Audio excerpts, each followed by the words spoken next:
So you want to identify the problem, right? The second thing you're going to do is that you need to identify the lie that you believe. What is the kingpin lie that you are believing, right? So a lot of times this is going to come across in one or two ways. It's either going to come across as like, maybe this isn't for me. I know for a lot of entrepreneurs, especially when they're under the 5-year mark, they might think of going back to corporate. They might think of going back and getting another job or getting a job. And so like, maybe this life really isn't for me. Or they might go into this isn't, not yet. So you're like, okay, maybe this is, not for me yet. Maybe I jumped too soon. So you start having all these lies. And I'm calling them lies because you already know what you're called to. And the thing is that you're normal. Whatever anything that you're feeling that's negative, right, that's pulling you away from your vision, you're normal. And so I really just want to speak grace into your life, because what you're thinking, again, is just your brain serving up some thoughts, and you get to choose consciously, do I want to continue this way or not? When, what is it? It's like your brain is picking up 11 million bits of data per second, right? That's per second, right? And then every 10 seconds it's asking you, what do you think about it? This is what I'm going to process up to your conscious right now. Your conscious is only catching 40 bits. At the end of the day, your brain had tried to process 15 billion bits of data. Your conscious state, only like 5,640. Yeah, I like numbers. I like the nerdy numbers. I'm giving them to you so that way you understand what's really happening. We know that 95% of the things that are happening from our subconscious, but we're not giving the subconscious what it needs in order for us to make better decisions, because it doesn't come from your actions. It comes from your thoughts. So a circumstance happens, right? Your 10 seconds come up. It says, oh, look at this. Here's the thought to think about that your brain is offering you. And then you get to consider, do I want to consider that or not? And if you're holding on to that thought, you start to consider it, then you start to have an emotional response to it. And then that's why they're like, oh, well, that's why stories sell, because they're trying to get you into an emotional state. And from your emotion, you're either going to do something or not do something, and that's how you're getting the result. You are not getting the results by what you're doing. You're getting the results by what you're thinking, because you have to go back to like patient zero. What is the origin? The origin is what you're thinking. Thinking is your gift. But if you are not leveraging your gift of thinking and thinking things through and thinking things critically, because you have that power, this is how God levels the playing field. Because it doesn't matter how intelligent you are. It doesn't matter how disenfranchised you think you are. Like, the world might think that I'm disenfranchised because I'm a woman, I'm Latina, I'm Puerto Rican. I'm currently a single mom of 3 kids. So, well, I have one. The youngest is 15. My oldest is 23. But, I still be considered at least a single mom of at least one child and 2 adult children. And so to the world, I might seem disenfranchised, but I don't feel disenfranchised, nor do I look at myself as disenfranchised either. And so because of that, it doesn't matter what other people call me, is what I identify with. And I don't identify myself with being disenfranchised, because I understand even greater now that I have the power to change things. And this is how things get leveled out, is really through your mindset. If 80%, right, the 80-20 rule, if 80% of what's happening is in your life, or the production of it is because of 20% of your efforts, then how much effort are you actually putting into your thinking process? I'm talking about 1%. And it does create a compound effect. Imagine if you actually did this 20% of the time. When, if you have, like 2 hours, 20% of your 2 hours, and then saying, I'm going to work on that. 20% of the first hour, I'm just going to really lean into this methodology and then go do based on inspiration. And you're going to see things change really, really fast. So the first thing you're doing, and you'll be getting a worksheet, is that you're identifying the problem and you're being as detailed as possible based on how you manifest things.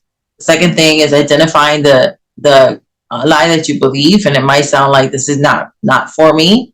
It might come across like this is not for me yet, right? Those are some things as well. Where I have my notes. So then how do you actually identify them? Sometimes you can't identify the lie that you believe, and this is why the coaching is really helpful, and why I offer the voice note coaching, because some people are verbal processors, and so they really need just to speak it out. And so you can go ahead and speak it out. You can type it out if you want to as well. That's an option. So you can use that for those of you who are in the society. For those of you who are not in the society, you can do things like a guided meditation in that subject, and then seeing what's coming up for you. How are you feeling? What are the thoughts that you're having?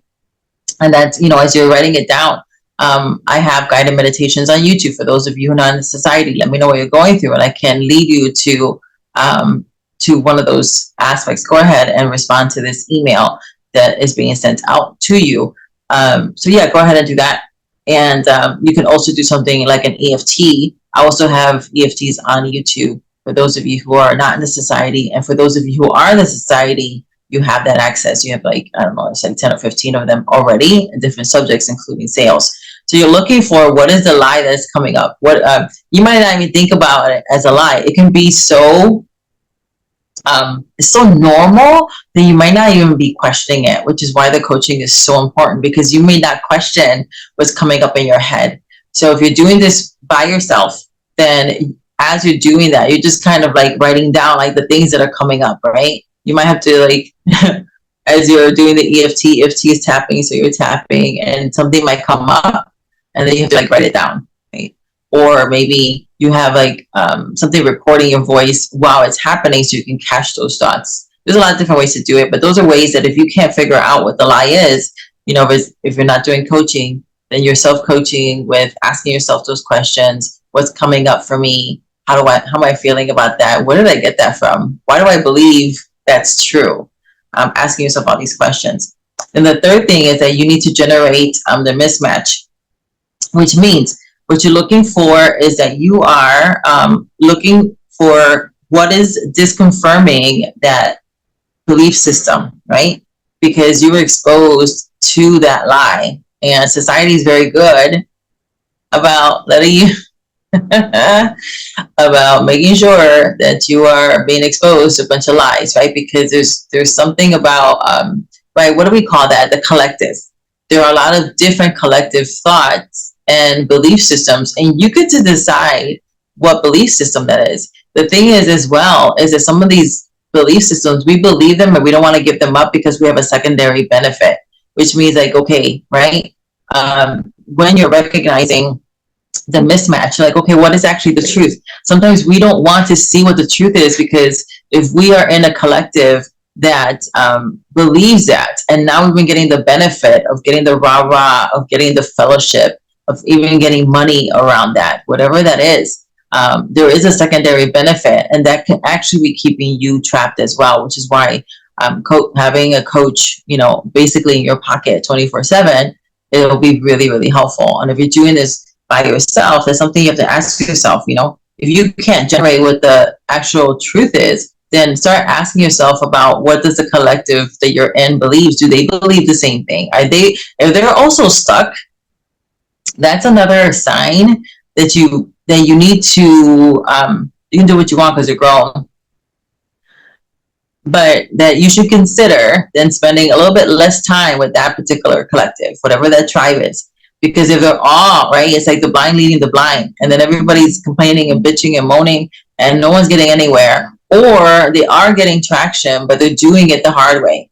And do you really want to continue toiling to get a little bit? No, you want to speed up the process by renewing your mind through the rewiring of your brain, because your brain is your partner. Your brain is going to be looking toward pulling you and magnetizing you and attracting you to the things that you need to do, including your energy level. Sometimes you think that you're a procrastinator. You're not a procrastinator. Actually, you're not procrastinating. It's just the thoughts that you're having is actually causing you to procrastinate. It's only your thoughts. So even if you think I have ADD, I have ADHD, I'm neurodivergent, my brain is different. If you are hanging around with a lot of people who it's like, I can't help myself because of this, that is a lie. That is a lie that you're believing. You can help yourself when you understand how you're wired to succeed. And everybody's wired in this instance the same way. It might operate a little bit differently, where how you're extracting what the lies are that you're believing, or even manifesting some things, because you might manifest a little bit differently. However, the structure, the blueprint is still the same, because you're human. This is the way all humans are wired. So if you start getting into collectives, it's just like, I can't help myself because, I can't do this because, that is your red flag. And then you need to ask yourself, how really, and also, like, I know some people who are autistic and they're, a high spectrum, so it's like, only because you are, there is a beautiful gift within those particular things of how your brain works. But if you're using that as a crutch, that is your red flag. Who are you hanging out with? We merge with our environment. That's why we're getting secondary benefits. It's because we merge with our environments. So if your environment that you have been merging with is giving you the reason for your outs, yes, it feels good in the moment, because you feel heard, you feel seen, you feel like somebody understands what you're going through. That's a beautiful thing. However, a lot of times, and that's something that I've been noticing, is that people have been allowing things to happen outside of themselves and inside of themselves because of misconstrued empathy and compassion. You've been receiving empathy and compassion because of how your brain works, but they're not giving you the tool to say, only because, yes, maybe you were born that way. Maybe you were born with the ADHD brain, ADD brain. Maybe, that happened because of, the way your brain was developing before you were 25 years old. And that's why it is. Maybe you are neurodivergent or whatever these other labels are, but it doesn't mean that you can't be successful and that you can't really rewire your brain to make it do what it's created to do, because you do have that power. And that's the good news. You have the power. You've been given that power to take control of your life through the renewing of your mind. You can do that by rewiring your brain faster.